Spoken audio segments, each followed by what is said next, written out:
Hello there, and welcome to Club Star Wars Episode 7. Man. 7. Episode 7. That's like 7 weeks. The Force Awakens.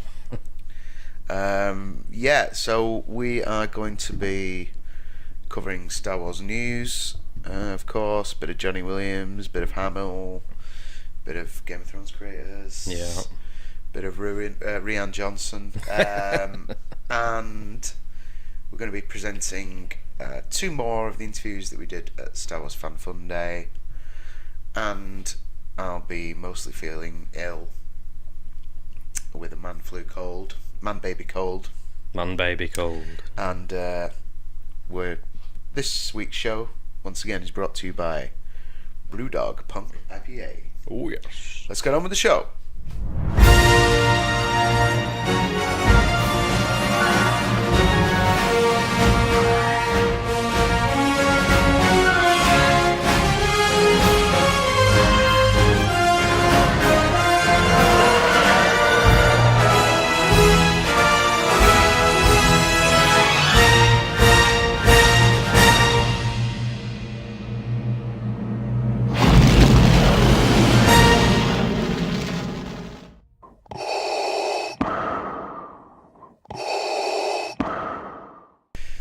Okay, so I've had a pretty good week. Have you? What have you been up to?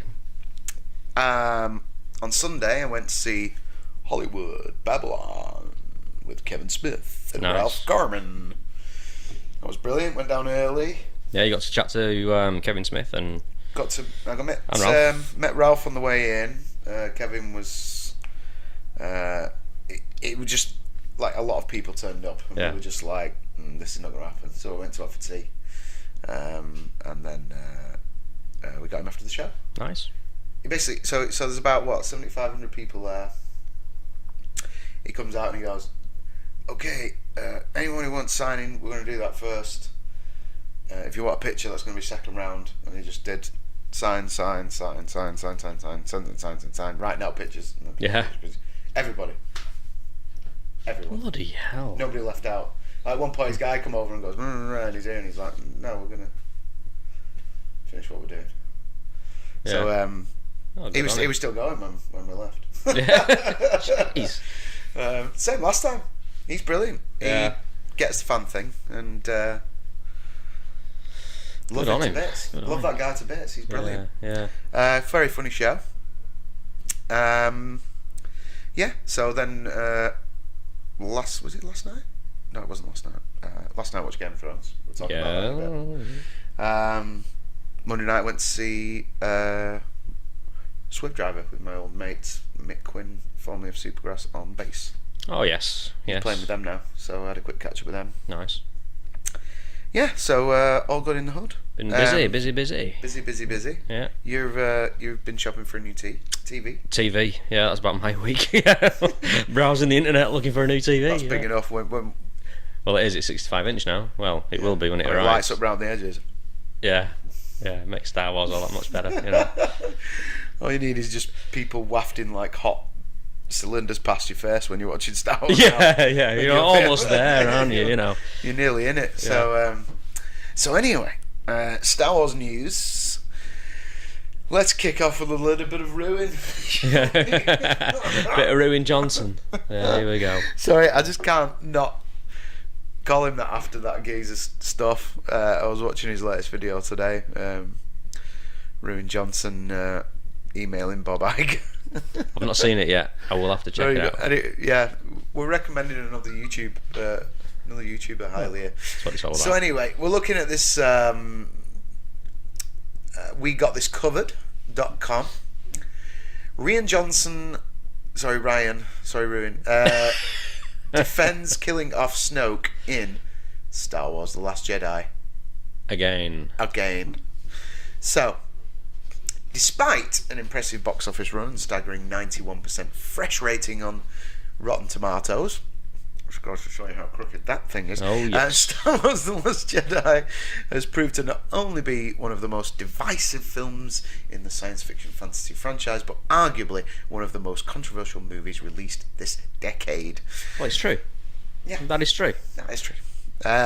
While many fans see The Last Jedi as a subversive chapter in the ever-evolving series, filled with shocking twists and deeply complex characters, others view it as a betrayal of what they love most about Star Wars. Yes. Just another victim to an overly progressive culture. Oh, yes.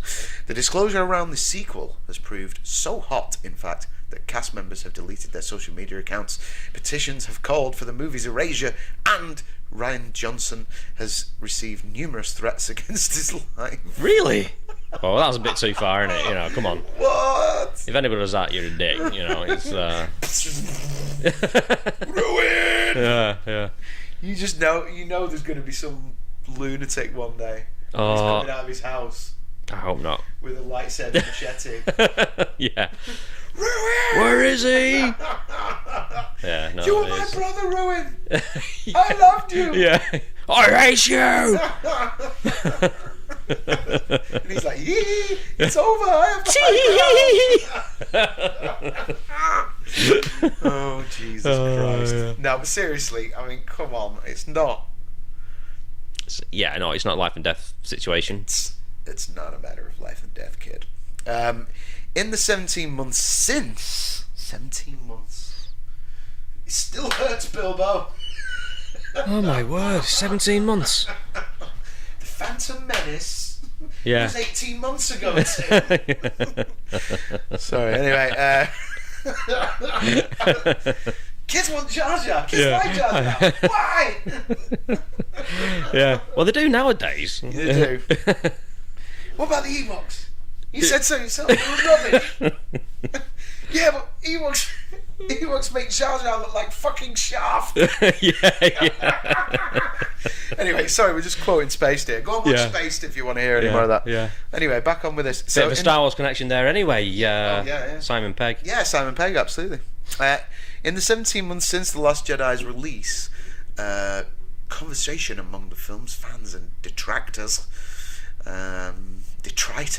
is as lively as ever. In fact, just recently, Ryan John, they're calling him Ryan John. Ryan Just John. giving him a little Ryan John. Drop the sun. Ruin John had to take to Twitter to once more defend his decision to kill off Supreme Leader Snoke in the movie's climax, despite the series taunting him as the sequel trilogy's biggest bad. Go away, I will taunt you a second time. So, at KJamesN, okay. So see this tweet here. Is this guy? Is This this is guy like halfway responding through. to- Yeah, this is halfway through the thread. So he's responding to Johnson in that particular tweet. Right. Yes, I absolutely agree that you should not kill off a villain without explaining that. Well, what Right. he's saying there, right? This article actually isn't started comparing Snoke to at the Pals. beginning, basically, of this Twitter. Right, go on. Fill us Feed. in on the. You're the Twitter man. Yeah, they're on about Mary Sue's to begin with, and somebody, Ryan Johnson, I think, retweeted or commented on a tweet where I think they should perhaps rename Twitter. That name you just came up with. What's that female name? Sorry. Mary Sue. Yeah. Yeah, well, there is a website called Mary Sue. Is there? Yeah, which isn't about Mary Sue's really, but anyway. Don't understand it. Anyway, go No. on.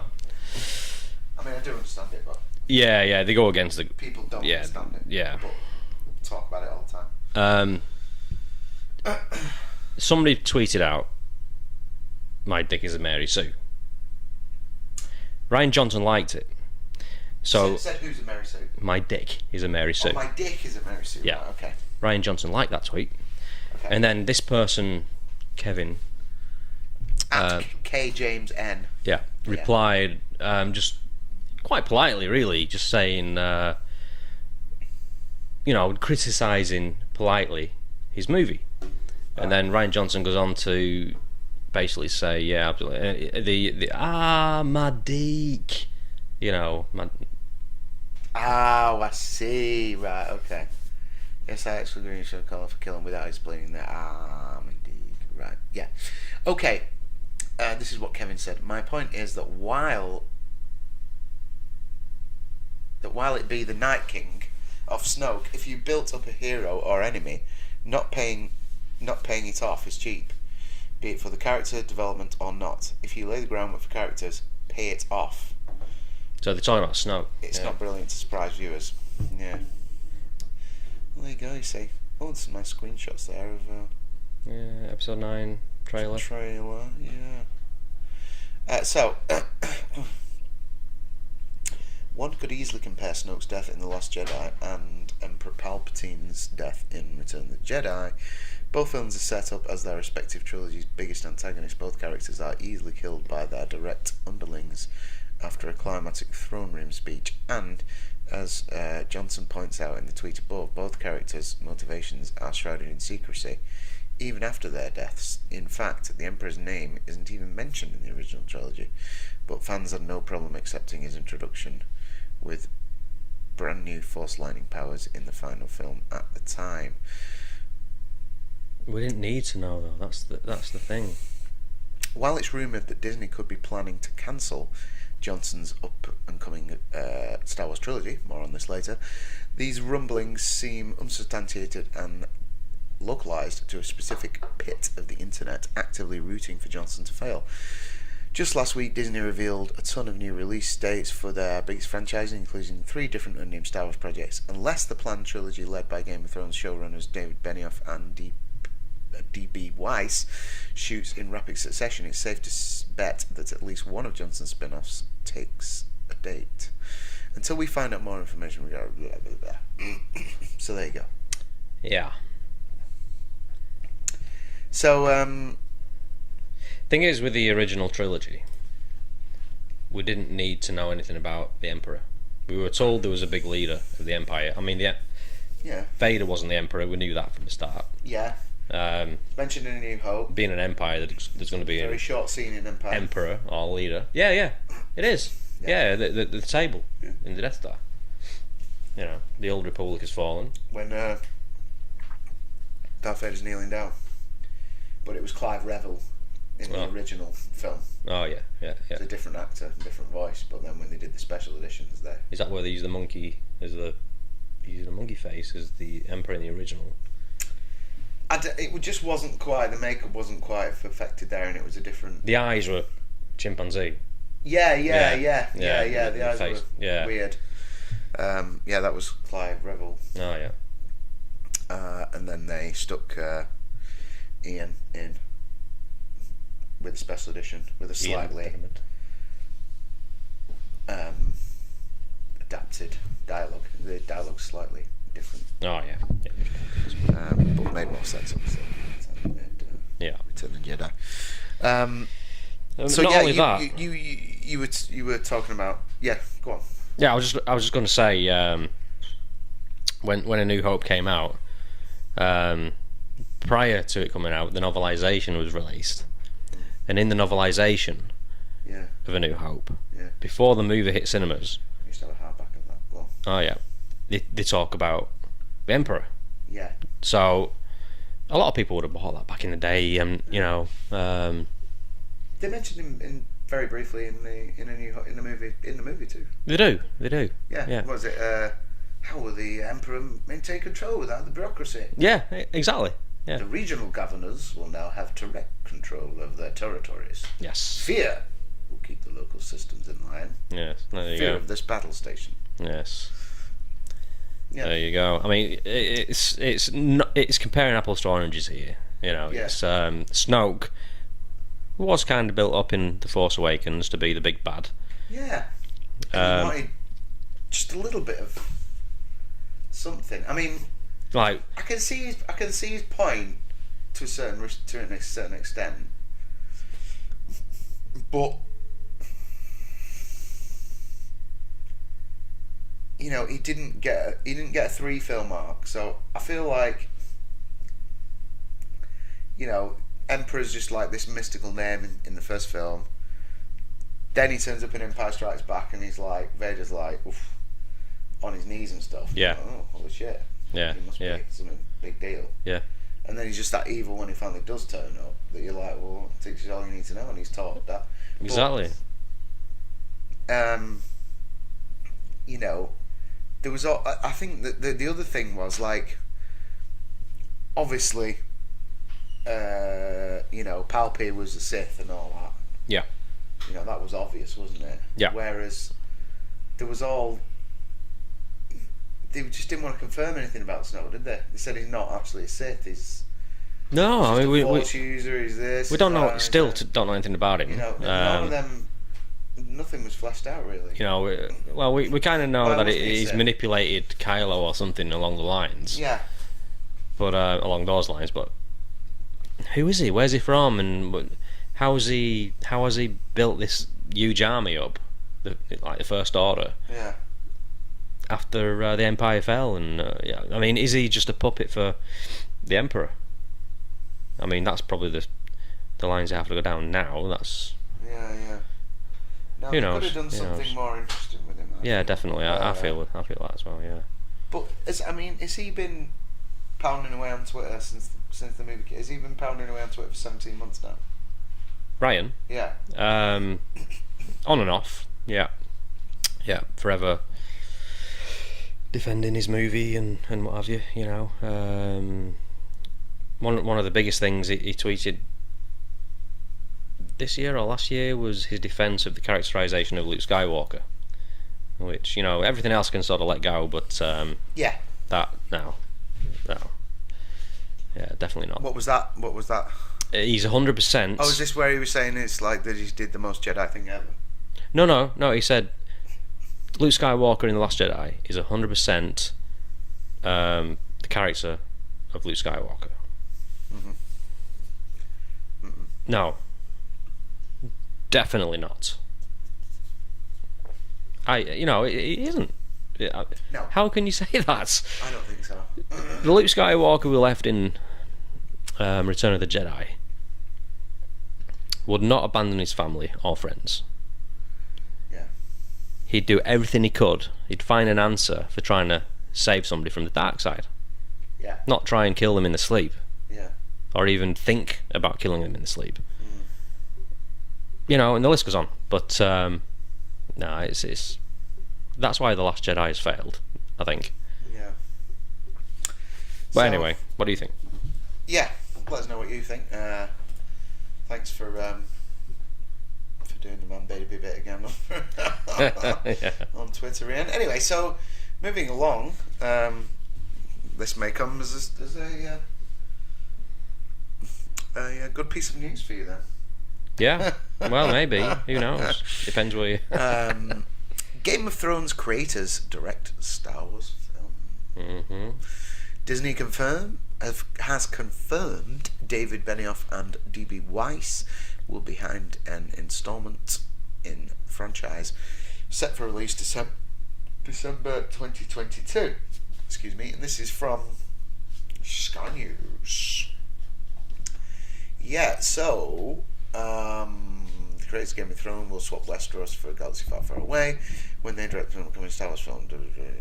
David Benioff and D.B. Weiss, who adapted George R.R. Martin's fantasy novels for TV, had previously been announced as working on a film in the Star Wars franchise. Disney had previously said Rian Johnson, who directed 2017's The Last Jedi, was working on a new Star Wars film. It was unclear which would come first. Benioff and Weiss's movie will be the next installment after The Rise of Skywalker hits cinemas in December. The film, directed by J.J. Abrams, will close the Skywalker trilogy. Benioff and Weiss have been praised for their stewardship of Game of Thrones, apart from this series, or at least the tail end of it. Yeah. Despite its success, the fantasy drama was edged in the ratings by popular sitcom The Big Bang Theory last week. Both shows are approaching their finales. The Big Bang Theory... that's just stuff about The Big Bang Theory. And that's stuff about Game of Thrones. Anyway, so... yeah, I mean... why don't they get George R.R. Martin to write the trilogy? Those guys... well... you know what I'm saying? This was the argument I was having with somebody. Not an argument, but discussion at least that I was having with somebody about Indiana Jones. You know. Oh yeah. Disney have got, you know, more money than Jesus, than God. You know, they've got more. Not that he had money, but do you know what I mean? Like they I know what you're saying. Money's not an issue. They get more money than the Catholic Church. Money right? is not an issue. Yeah. Now. So, and fair play. I mean, these guys have stewarded an amazing, on the whole. On the whole, yeah. An absolutely mind-blowing series. I've loved it. They've not written half the series, though. Yeah, sure. Which may prove like you say, may prove to be a problem. A weakness. It's a weakness, you know. Because once they went off, but last season was good, but now they've gone off book into the finale. It's a bit. I don't think it's what some people are expecting, but no, it'd be interesting to see what. I kind of thought as Rian Johnson had a bit of an input in there, like subvert their expectations. Yeah. You know, this is what they're expecting. Just go the opposite way. I feel a little bit like that. But I guess what I'm saying is like, why couldn't they hire some? I'm not saying that George R. R. Martin is the scriptwriter, because he's not. But why couldn't you just hire an amazing scriptwriter? Like the you know. Yeah. You could afford to pay for somebody like I don't know, like Bill Wisher, who wrote Terminator 2. Yeah. You know. He's probably too old now. Which is probably like the greatest. They want to get the newbies in, don't you know what I mean? It's a shame, but you could go. You know, there's all these people. It's like, you know. It's like back in the 70s when they made Superman. Yeah. Richard Donner went to Mario Puzo, who wrote The Godfather, to write Superman. Yeah. And he turned up with the 2-movie script, like a tome. First time I've heard that, actually. Really? Did you not know that? No, I did not know Mario that. Puzo, baby. Wow. Do you know what I mean? Wow. And that shows, you know. Yeah. Apart from the fact that this is going into Superman history, which has got nothing to do with this, but the Solkinds, who were the producers of the Superman movies, they basically were shooting Superman 1 and 2 back to back, right? Okay. Richard Donner was directing. Yeah. And they didn't get, him and the Solkinds didn't get on too well. And the release date for the first one was looming, so they basically said, like, you know, right, just let's like shut down production on 2 for now. Yeah. Let's get 1 wrapped up and get it out for the release date. And by the way, that bit where he flies around the world and stuff, which was supposed to be the climax of 2, stick that on the end of the first one for a big. Oh, okay. I was like, right. Anyway, big falling out, and they fired him. They fired Richard Donner. Really? And they got the guy who directed Hard Day's Night, Richard Lester, who directed Hard Day's Night and Help, to finish Superman 2. So there's stuff in Superman 2 that's kind of that is out of tone with some of what else is there. Oh, yeah. They reshot. There was bits that weren't done, obviously, but you can now get Superman 2 the Donner cut. You can. Yeah, which they've assembled it with a few scenes like from screen tests and stuff, like scenes that weren't shot in the end, that stuff that was abandoned and stuff. Okay. Well, the major difference is that like Superman doesn't talk to his mum in the Fortress of Solitude like he does in Superman 2. It's Brando again. Okay. And stuff like that. Right. And it's a much better movie. Yeah. But what I'm saying is it just goes to show you that like if you hire a terrific writer and a great director, then you got Lennon and McCartney sort of. Yeah, you know you're gonna get a classic. Yeah. Whereas and that's why. You know, that's why Empire Strikes Back was a great movie. Don't hire egos. You know. Yeah, I don't know. Maybe that's what the problem is. But they seem to have this thing of having writer directors though as well. Yeah.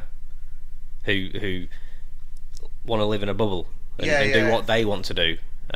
which is what Ryan which is said. fine, because there are good you know. writer directors. There are. But you just wonder to actually deflect criticism. Yeah. And it's not a good way to be. I think you've got to take other people's thoughts on board. But you just wonder as well whether all these people say they're a Star Wars fan and all that stuff, which is fine, but they don't necessarily. They probably are, but have they done the? Do they know? Have they done the research? Like like we said the other week, like why would you not just go put together what you're going to put together and hand it to someone like Filoni or Lucas and go, look, does this make sense with the lore? What in your mind, you're the creator. Are we contradicting anything here? Yeah. Because it just seems instead they just kind of go, oh yeah, that's your vision, and just rubber stamp it. And then... Yeah, I mean, I know Kathleen Kennedy was really a good friend of Rian Johnson, and still is. I mean, like after the Last Jedi wrapped filming, she was praising it before it was released and promised him a trilogy. Yeah. Bad move. She wanted him back for episode 9. She asked him, will you come back for episode 9? He said no, and then they went to JJ, who I believe KK was against. Really? I think, yeah. What? Yeah. So I think she's only there I wish she'd have done all 3. Yeah, I do too. Most certainly. Because it'll be disjointed. Yeah. The whole trilogy will be disjointed now. I'm hoping to do 9 so we can skip 8 altogether. Just go 1 through 9 without 8. It's yeah. You know what I mean? It's so. But as a vision, I mean, like I say, we don't know, but I think this is a positive step. Oh yeah. I mean, Benioff and Weiss. Yeah. Apart from this season, which I mean, I don't mind it. No. I think it's pretty rushed. Yeah. You know what I mean? Well, the episodes are a lot longer, but it still feels like... It still feels rushed, doesn't it? There's parts in it where it's dragged out. The whole Daenerys turning mad sort of thing should have... I mean, I've seen it a long time ago. It seems like a lot of people haven't, but I could see this happening. Right, but it seems to be a quick... Yeah. all of a sudden sort of decision by her to go a bit crazy. But maybe she's just been hiding it well. I don't know. Maybe. So there you go. Game of Thrones to do Star Wars. Let us know what you think, guys. I think we better take a little breather here as well before we move on with the next news. Yeah.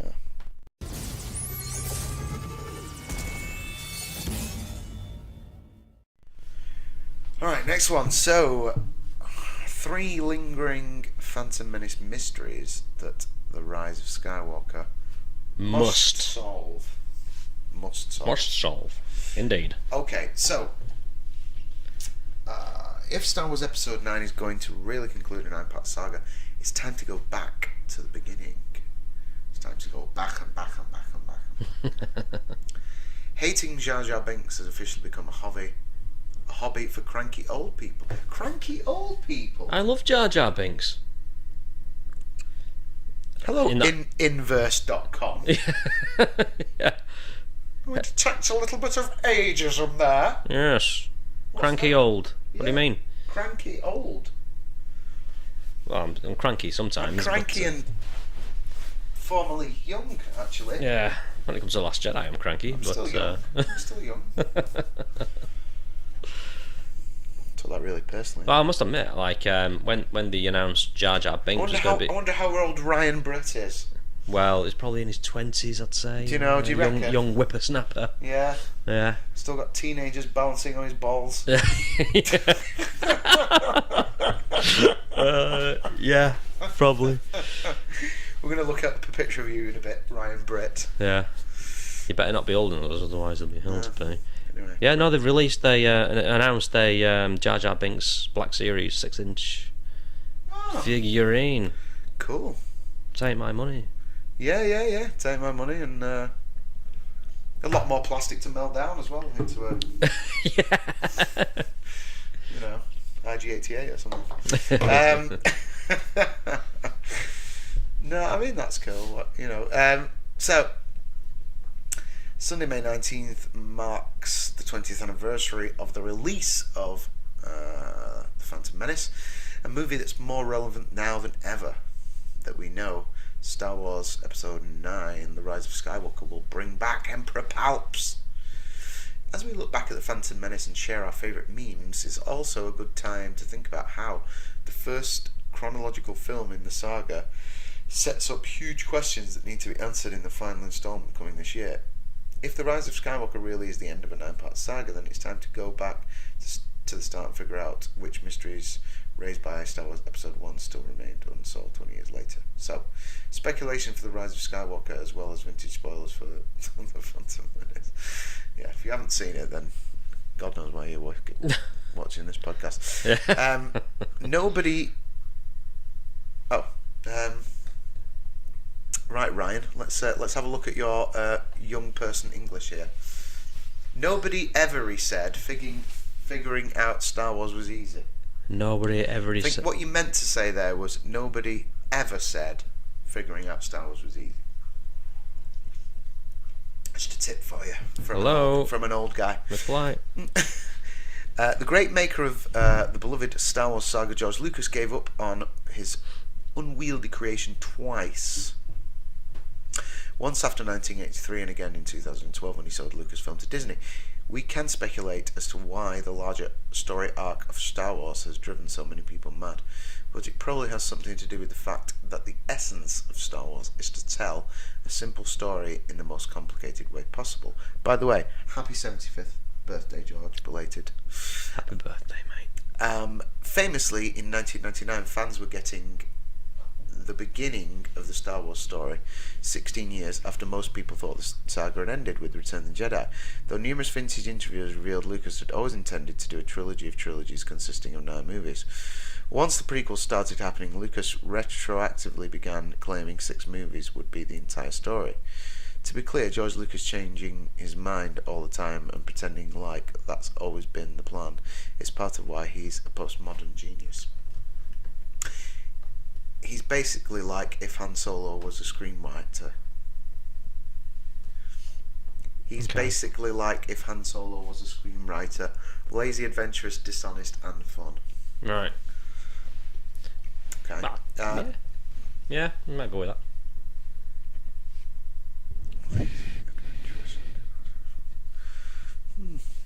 Was he lazy? I don't think so. I don't think so either. Anyway, whatever. Point is, 20 years after the debut of The Phantom Menace and 14 years after Revenge of the Sith, Star Wars has had life beyond Lucas. In fairness, outside of the prequels, this has always been the case. A New Hope features several jokes inserted to the Temple of Doom, blah blah blah blah blah.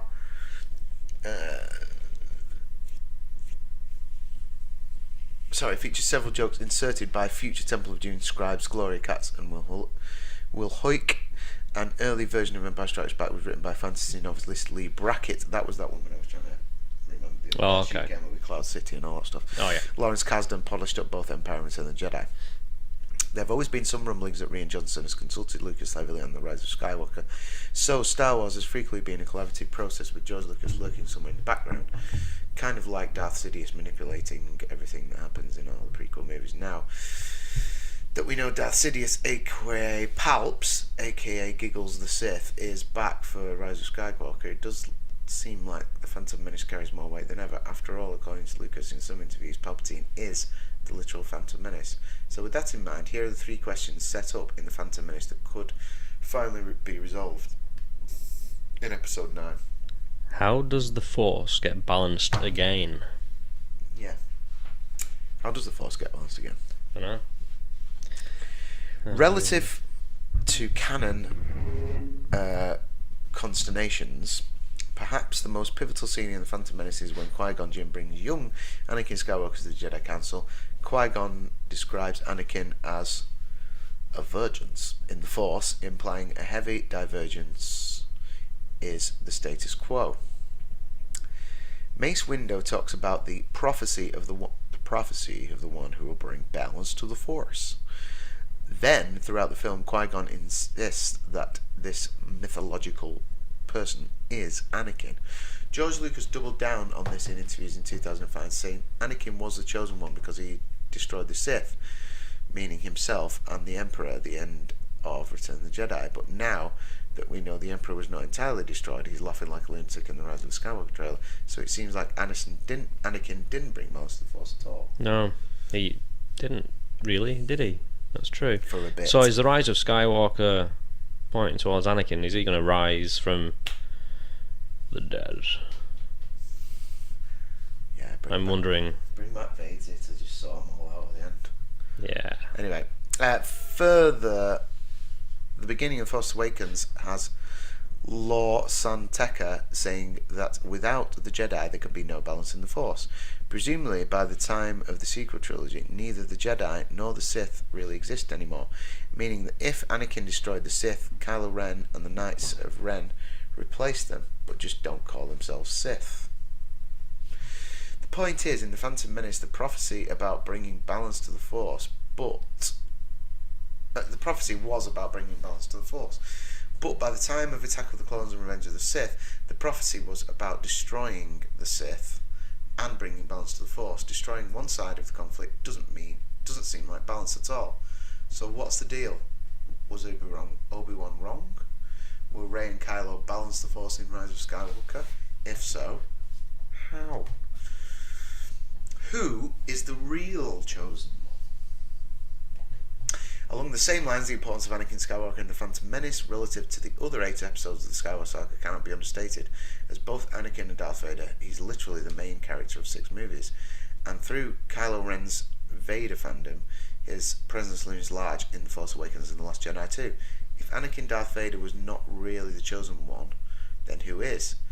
In the past few years there has been a lot of debate about this point, and members of the Lucas Story Group have even gone on record to say that Anakin is still the chosen one, no matter what Obi-Wan is muttering in the Rebels cartoons. But how the hell does this work in a movie called The Rise of Skywalker that supposedly concludes events set up by The Phantom Menace? There's no way the movie ends with a scene where Rey says, "Hey guys, we have to balance the Force," and then someone else says, "Oh yeah, Anakin Skywalker did that like 30 years ago," and then Rey says, "Okay, cool, let's go get pizza." Without a wrinkle in the whole prophecy of the chosen one, the story of The Rise of Skywalker probably won't work again.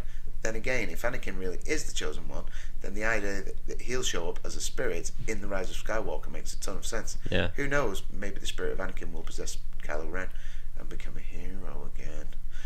1. What was Palpy's plan exactly? Throughout nearly every Star Wars film he's in, Palps either alludes to advanced planning for his evil schemes or straight up saying shit like, "Everything is happening exactly as I have foreseen." But just how far ahead did Palps see? In The Phantom Menace, it's made fairly plain that Palps creates the crisis on Naboo, which eventually gets him elected Supreme Chancellor. After that, we kind of know what happens. Palps turns to the Republic in the Empire and starts wearing a black bathrobe almost exclusively. But what about after that? Just how far did Palpatine's clairvoyance extend? Because if Palpatine did somehow survive being thrown into the reactor core of the Death Star by Darth Vader in Return of the Jedi, did he actually plan on that happening? Yeah. In other words, the return of Palpatine and the Rise of Skywalker is poised to make the entire saga a long con perpetrated by Palps himself, and if that's the case, then everything he does in The Phantom Menace might demand a closer look. Interesting. Star Wars The Rise of Skywalker is out everywhere on December 20th, 1990. Checks me, I'll be honoured. That was quite a long article. It was quite a long article, really, yeah. I just felt like I was reading for hours and hours and hours and hours on end. So discuss. Yeah. So discuss. Right. Well, I mean, yeah. So, how does the Force get balanced? in a nutshell, he's talking about the balance of the Force, what role Anakin plays in that, because 30 years ago it was balanced, right? Yeah. Or was it? So, obviously not, because Palpy's still around. The chosen one, the boy may be. Nevertheless, grave danger, I fear, in his training. So... They've got to include Anakin in this new movie. Yoda's gonna have to pop up and sort some stuff out as well, isn't he? Again? Yeah. He's gonna pop up with Luke. Yeah. You know. The Rise of Skywalker. Like I said, could be just the rise of all of them. Together. Just one. Could rule this galaxy as a family. Yeah, Not could just be. rather a song just like the Chosen Ones. Yeah, the actual... Yeah, I see what you're saying, yeah. You need all the Skywalkers to balance the Force. Yeah, 3 generations or whatever, you know, yeah. And the third person in that generation will be Rey. 1,000 generations live in you now. Yeah. But this is your... It's only the last 3 that count. Yeah. So, yeah, okay. Well, we'll see. Rey Skywalker. Who is the real chosen... Excuse me, I'm burping into the microphone a lot with this bit. Who is the real chosen one? Well, I mean, if you're going to go off what George Lucas says, it's Anakin. Right. So, what's Rey? Exactly. What is she? I love you, Mary Sue. Oh, how my heart yearns for you. Oh, Peggy. My Mary Sue. Oh, well, I love you, son. Love you, Mary Buddy Holly. Sue. Lovely. Mary Sue. Mary Sue. Pretty, pretty, pretty, pretty Mary Sue. Oh, Mary.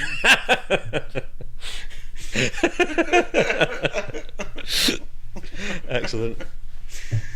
Anywho, moving on. Yeah. Well, I love you, girl. And I've got some... What's that drink? Sorry for you.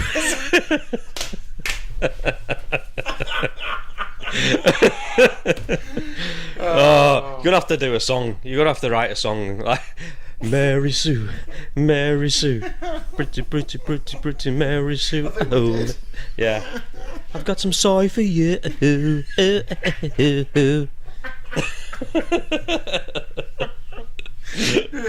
Oh, classic. I'm gonna ruin it for you. And I love you, Mary Sue.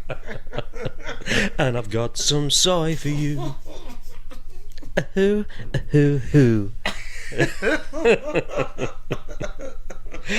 Oh, this is a great episode.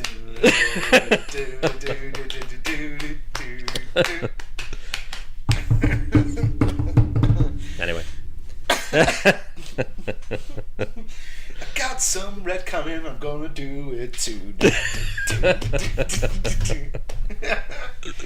Cause you know the Last Jedi just wasn't really right. Yeah.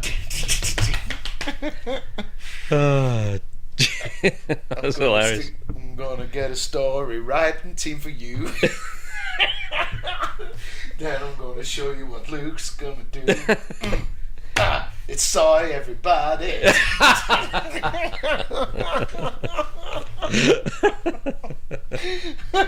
Oh. We really have meandered quite a lot today. You're tired. I'm tired and ill. I think that's the problem. Yeah.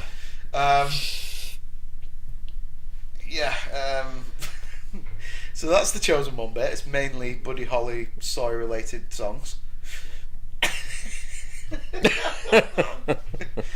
What was Palpy's plan? Exactly. I don't know. What was his plan? I mean, he's ambitious. Put it that way. Like, yeah, I mean, if he's in the new movie, then there's a good chance. Well, he had to be playing the long game. Yeah. Even knowing that he was going to be Brown. He knew in Return of the Jedi Yeah. what was going to happen. You kind of pick that up, don't you? You know, strike me down now. You know, you know, use your That'll hatred be the day when I die. Yeah.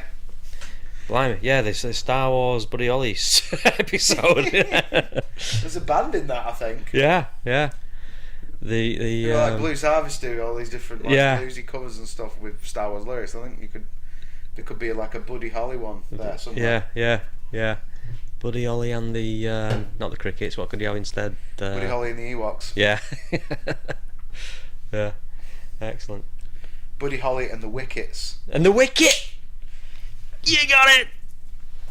Yes. Genius. Yeah. Just Buddy Holly and the Warwick- Wickets. 4 Warwick Davises as the backing group. Yeah. That tiny little kit. Give him a high stage behind you. Oh, brilliant. Yeah. I know a few Ewoks as well. Maybe I could rope them in. Oh, well, You know, get them in there. man, you're witnessing the birth of a future Star Wars band here, you know. There you go.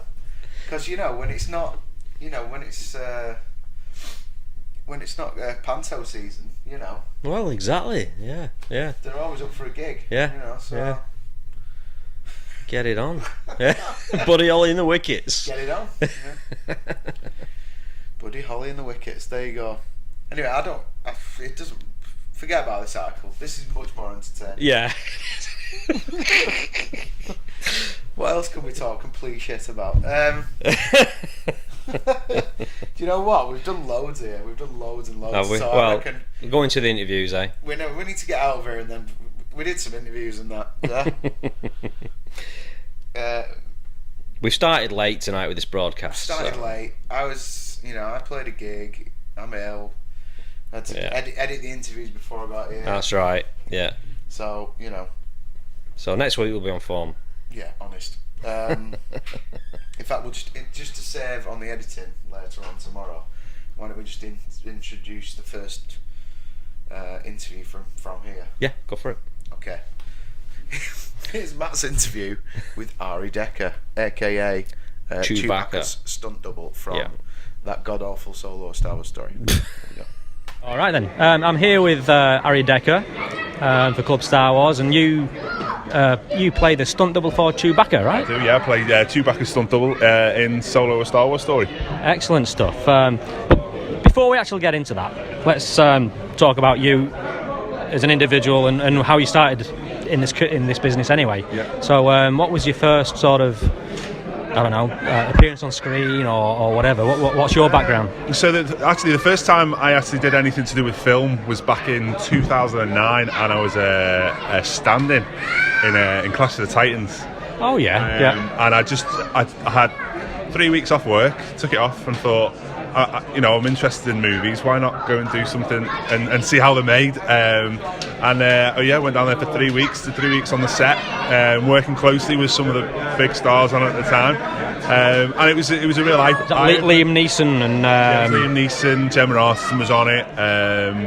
Liam Cunningham, who's currently in Game of Thrones. I think that's his name. And Sam Worthington. It was a great sort of 3 weeks for me. But obviously, it's really hard to kind of break into the industry, so I had to go back to my normal job.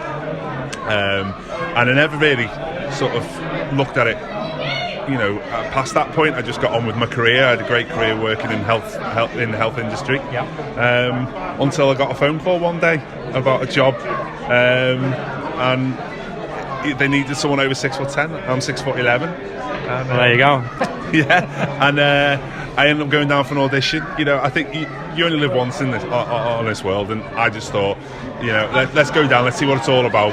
Love movies, and see where it takes me. And after a week's worth of auditions, I finally found out it was for the role of Chewbacca's stunt double.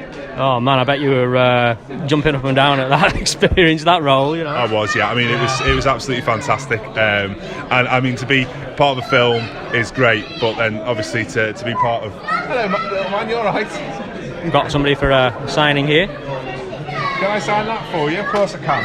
I have to put it on pause. Sorry, guys. Yeah. We've got a fan here. There you go. Good on you. Got to be here for the fans. That's what we're here for. Exactly right. Yeah. Okay, so I mean, that's how you got offered the role. Yep. As Chewbacca. What was your reaction when you actually found out what when it was Chewbacca? Gobsmacked at first. I mean, like I said just before, to be in film is great. To be in Star Wars is even better. But to be typecast in a role that's so iconic as Chewbacca, it's mind-blowing. Yeah, I bet. You know, and I haven't looked back since. I've enjoyed every single minute of it. I bet you have, yeah. Let's talk about the actual movie itself now. What scenes were you were in the train heist scene by the looks of it? Yes. And when you met Han Solo, that was you. So I did the train sequence. I supported Jonas in the scene where he first meets Han Solo in the prison, in the pit. And I also did the mine sequence where there's a bit of a fight there. And I believe it or not, I did the shower scene as well. That awkward moment there. Yeah. And that was one of the funniest scenes to film. Actually, it's brilliant. Yeah, excellent stuff. So, what were the cast like to work with? Were they superb? Or? Yeah, all great. All the cast were great, and we spent a lot of time in the stunt rehearsal area with the cast, especially alongside, for me, alongside Jonas and Alden, and I got to know them really, really well, and also Woody Harrelson. Woody was great. Spent a lot of time on the train with Woody. And he's such a fantastic actor, and I used to watch him when I was a kid. I always remember White Men Can't Jump when I was growing up. That was a great film. And to then work alongside him, it's just a dream come true, really. Yeah, I bet. This is awesome. And what about the costume? When you were getting that, how long did that take to get on, and what was it like wearing it? Was it pretty hot? So the costume, all in all, it probably takes depending on whether they've got a stunt harness on, it takes anywhere between half an hour and 45 minutes to get it all on and ready. So it's not too long a process. I mean, I have a team, 2 or 3 people working with me on the suit, and they're fantastic. They put a lot of effort into making sure the suit looks fantastic every time it's on the shot. Right, that's cool. And what about getting tips on Chewbacca's movements and all that sort of stuff? Was it Jonas you spoke to, or did you actually meet Peter Mayhew before? No, unfortunately, I never met Peter. And obviously, devastating news this week about him. I mean, he was such a fantastic performer. And I looked up at him when I was a kid, and then obviously to be in this suit, it is just, like I said before, a dream come true. So to learn sort of the Chewbacca role, obviously I worked closely with Jonas, and he taught me how to move because he'd had that training with Peter. But I think the biggest thing for me was just watching the original films over and over and over again, basically watching Chewie's best bits to find out every single little bit of movement that he had. And do you know what? I've been in that suit over 1,000 hours now, and I'll still never be as good as what Peter is, because Chewbacca is Peter. His personality, his little quirks, his movements, it's all him, and that's really hard to match such a brilliant, wonderful performance. Well, thank you very much for chatting to us, and enjoyed being here. Yeah. And what are your plans for the future? Any more sort of anything coming up with Lucasfilm that you can talk about? No, you can't talk about that, obviously. No. I mean, there's a few projects in the pipeline. There's a few things that I've done that are coming out sort of later this year, and then obviously there's a few more that I'm working on at the moment. So it's all good, and we'll keep our ears to the ground then. Sorry? We'll keep our ear to the ground. I'm sure you'll see me again. Yeah, excellent stuff. Thank you very much. All right, no problem. Yeah, awesome. Cheers. Thank you. Thank you.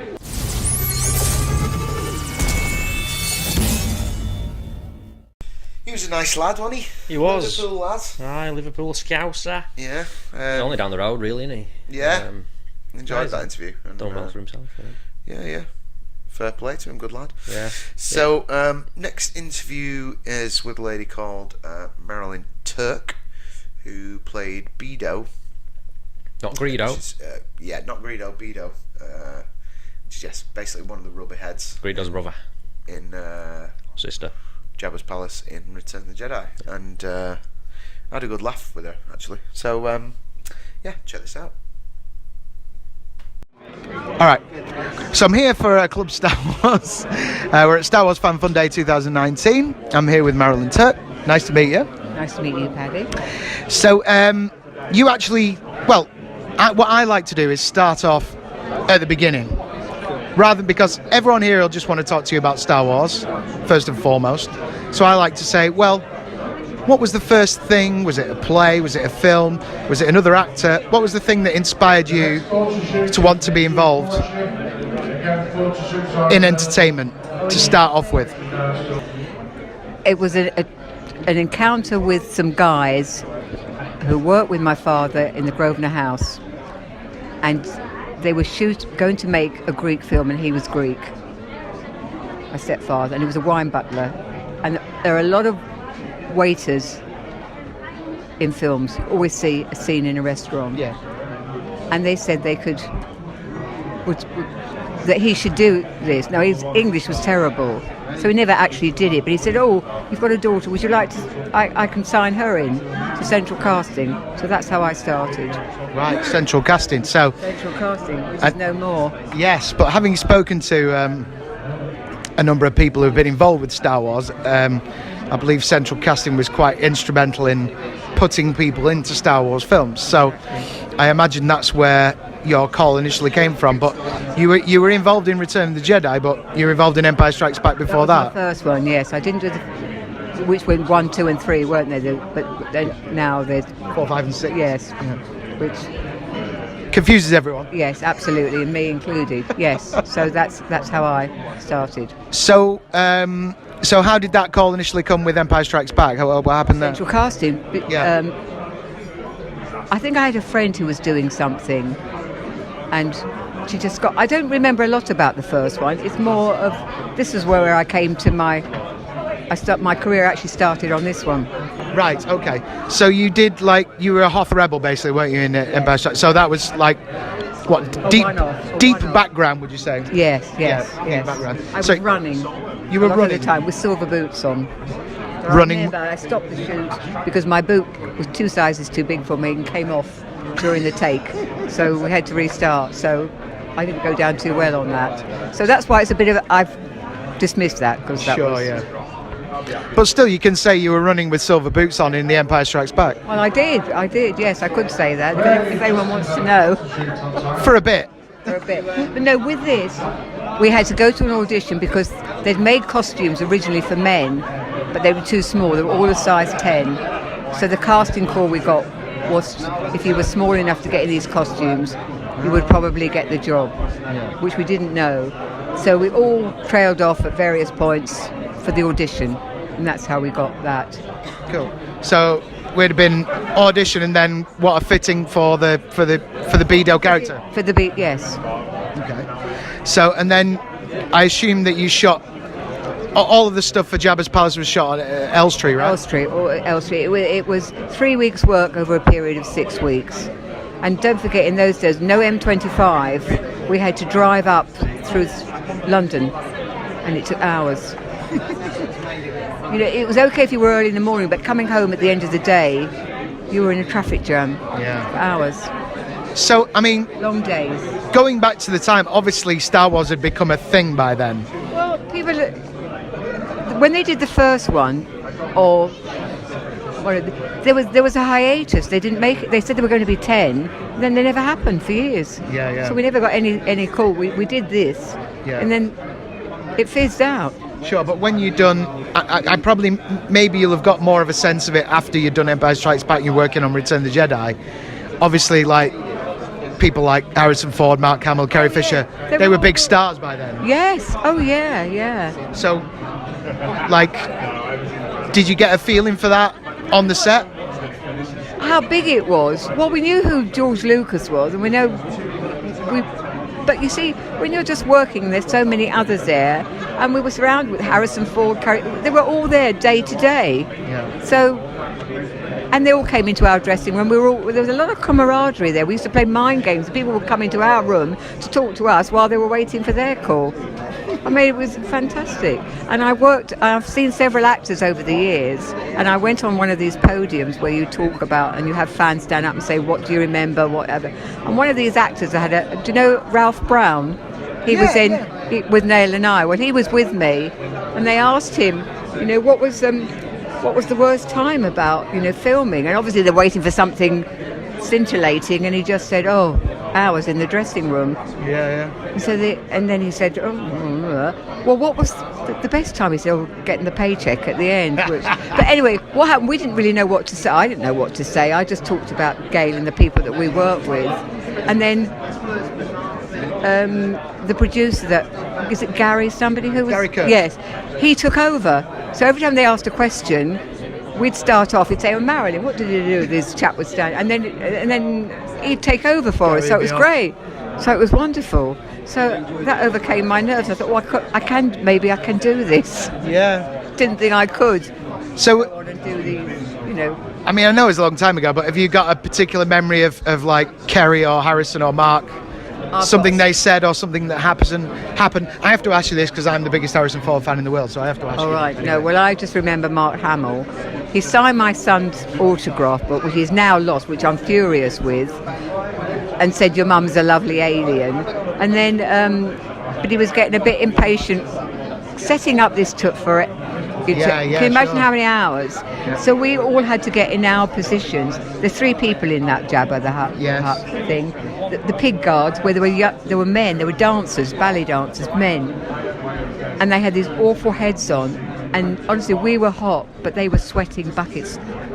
Perspiration was going on, and they had these great big wooden stands that they would rest on. Yeah. And for some of the... Because you can't sit down. You can't sit down, and you've got to get everybody ready. So then there were all these puppets, and Mark Hamill was walking around with this... They used to put heads on lollipop stick, these wooden sticks. Yeah. And it was getting so impatient, pacing up and down. He was losing his rag. But I mean, it was because it was so tense because of all the people there. Yeah. And there was a banana lady. I mean, have you ever heard of a banana lady? There was a banana lady there. No. She was in a costume that I swear to God was like a banana. I've never seen her again. But she was there. Didn't end up on screen. And then what's his name was in there, wasn't he? Deep Roy was in. Yeah. In the little pipe guy. There you go. Yeah. So, I'm sure we'll flash this picture up anyway. Anyway, during this, it was very hot, and it was very heated, and someone had the bright idea to stick hairdryers down our mouths, in the heads, to cool. But we all got sore throats and colds. You can imagine the germs that were going around. The same, yeah. Oh dear. So anyway. So overriding memories really being very hot. Very hot. Lots of friends. I mean, I made lovely friends with Hazel and Peter, who were... I don't know what their characters are. Yeah. We didn't have names back in the day. No. They all got named much later on. Yeah. So, then what did you move on to after Star Wars? Well, I then went into stand-in and doubling. Oh, yes, okay. Which was part of the production. I loved that. It was long term. This was just days. I mean, luckily this was good. So I was picked to stand in. I did some Hammer House of Horror. Oh, yeah. Up in... Stand-in stuff for that. Yeah.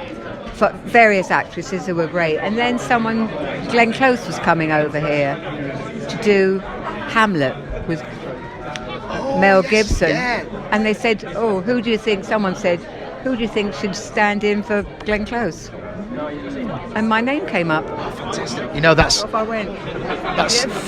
That's one of my favourite cinematic Shakespeare productions. Really? I know it off by heart because obviously I heard the dialogue over and over again. But what they didn't tell me... I thought Mel Gibson was terrific. He was. Yeah, he was great. And he looked good. Oh, yeah. But I had to do all the standing bit.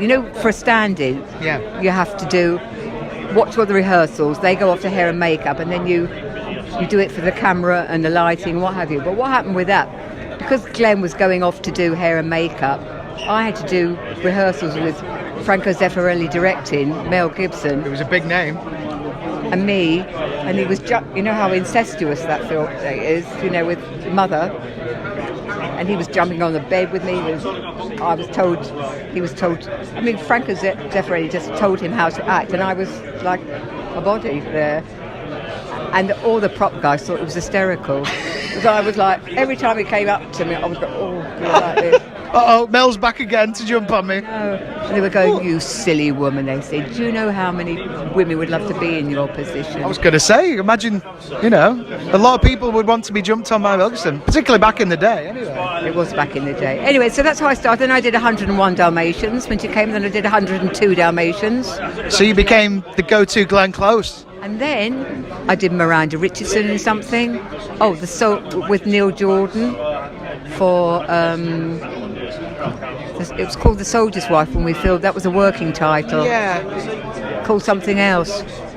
lovely American actor, Stephen Ray, Adrian Dunbar.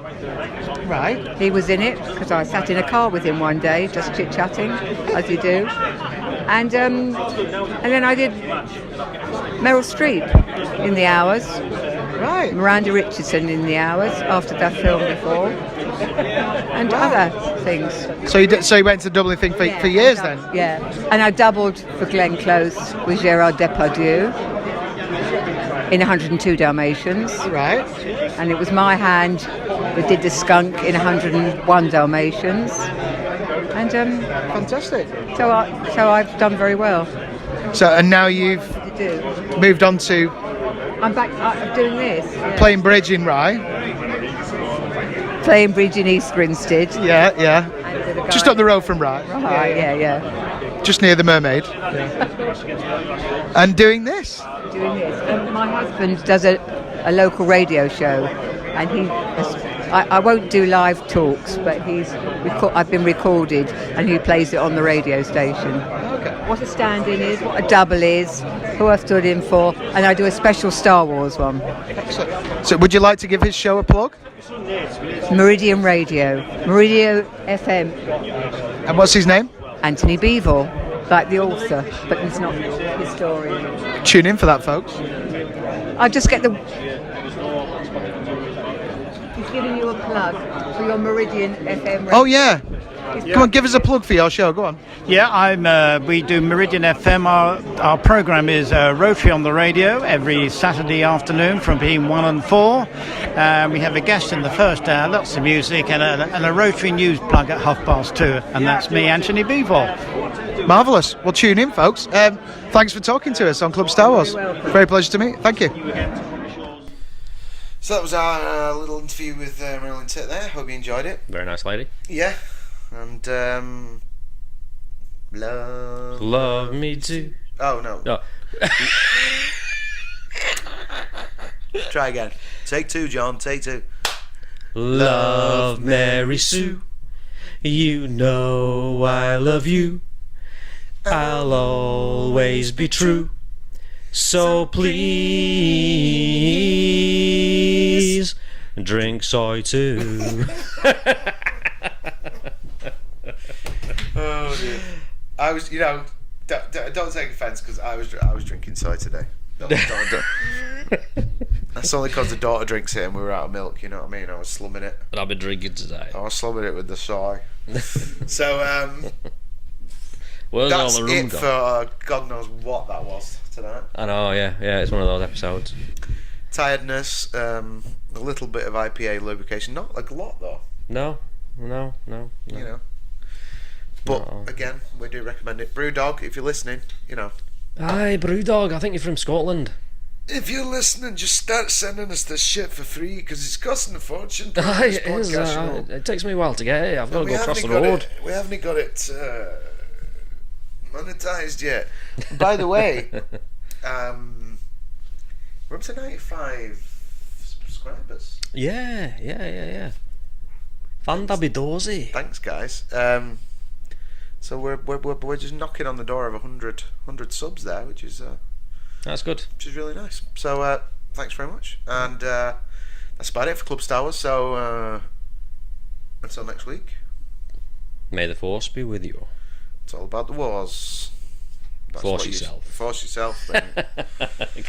Good night, folks. Good night. See you next time.